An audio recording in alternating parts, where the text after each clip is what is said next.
2017 is going to be a really good year for sport bikes, and one of those reasons is spinning around right behind me, the new Suzuki GSX-R1000R. Like Yamaha with its various R1 models and Honda with the new CBR1000 has got two SP models, and we assume a base model coming. Suzuki's got two models of GSX-R for 2017. They got the kind of double R version behind me, and then they have the standard GSX-R1000.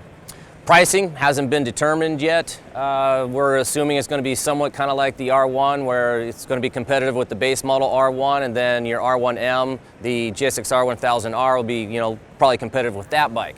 Suzuki should be providing that information soon. We'll let you know when we find out. The most obvious differences between the double R and the standard model Gixxer is going to be suspension. This has got the BFF fork on it and a BFF shock. The standard model does not. The double R also comes with a quick shifter. The standard model does not. Besides that, there's some other differences on the double R. But good to know is that on both models, you've got a 10-level traction control system. You got 3 ride modes. You've got a more powerful engine. You got a lighter weighing bike. What's really cool about it is when you get up and you look at it close, the bodywork just seems to be shrink wrapped around the motorcycle.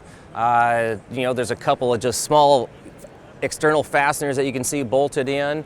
The frame itself is really thin and narrow. It almost looks kind of like a dirt bike chassis.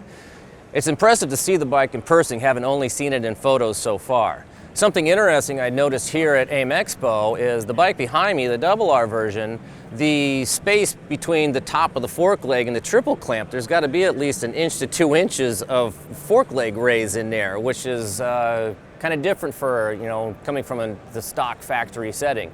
The normal GSX-R, the fork leg matches with the top of the triple clamp, which is a little bit more, commonplace. So it's going to be interesting. We'll have to find out Suzuki exactly why there's so much fork leg lift between that and the top triple clamp. The big thing is going to be when they have the press launch on this bike, we get a chance to ride it. Hopefully they'll have both models there for us to evaluate. And when we get that chance, we'll let you know what we find out.